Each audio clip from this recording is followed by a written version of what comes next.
Avstraliya Uyg'ur jamiyati, Dunyo Uyg'ur qurultiyining Avstraliyadagi vakillari va Sidneydagi Uyg'urlar 9-oyning 20-kuni Avstraliya parlamentidagi 9 nafar parlament a'zosi bilan yig'in o'tkazdi. Ular parlament a'zolariga Uyg'urlarning navbatdagi ig'ir vaziyati to'g'risida ma'lumot bergan va talab xati sungan. Avstraliyadagi bu faoliyatga qatnashgan Uyg'urlarning aytishicha, buningdan keyin ba'zi siyosiy partiyalar va parlament a'zolarining Uyg'ur qirg'inchiligi to'g'risida qaror loyihasi sunish ehtimoli bor ekan. Hozirgacha Amerika, Kanada va bir qism g'arb davlatlarining parlamentlari Xitoyning Uyg'urlarga qilayotgan zulmini irqiy qirg'inchilik deb qabul qildi.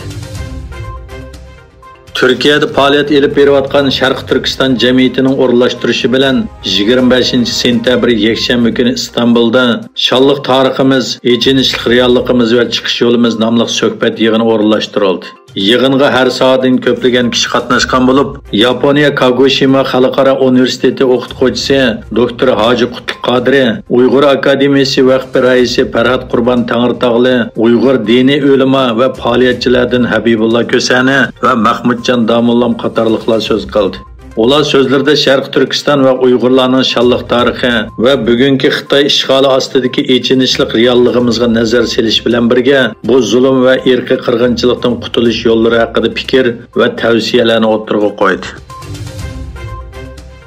Fransiya Xalqaro radiosining xabar qilishicha, Germaniya bosh ministri Olaf Scholz Birlashgan Davlatlar Tashkiloti umumiy yig'inida taklif berib, Xitoyning Uyg'urlarga qilayotgan muomalalarni yaxshilashga tavsiya qilgan. Ammo Xitoy Tashqi ishlar ministrligining bayonotchisi Wang Wenbin Birlashgan Davlatlar Tashkilotining Sharq Turkiston vaziyati to'g'risidagi dokladini xato uchurdan boshqa narsa emas.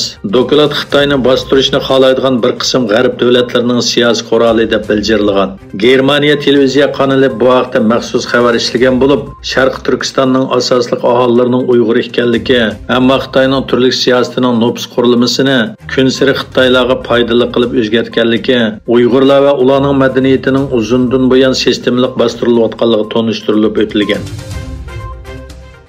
Xitoyning Aljeriyada turishliq bosh elchixonasining yozma bayonotida aytilishicha, Birlashgan Davlatlar Tashkilotining 77-qatimliq umumiy majlis yig'ini jarayonida Nyu-Yorkka kelgan Xitoy Tashqi ishlar ministri Wang Yi Aljeriya Tashqi ishlar ministri Ramita Lamamra bilan ko'rishgan. Wang Yi ko'rishda Xitoy tarafining Aljeriyaning kesak oltin davlatlarga qatnashishni qarshi oladiganligini aytgan. Wang yana Aljeriyaning Arab ittifoqining navbatdagi raisligini va bu davlatda o'tkaziladigan Arab ittifoqi boshliqlar yig'inining g'alabasini qo'llaydiganligini bildirgan.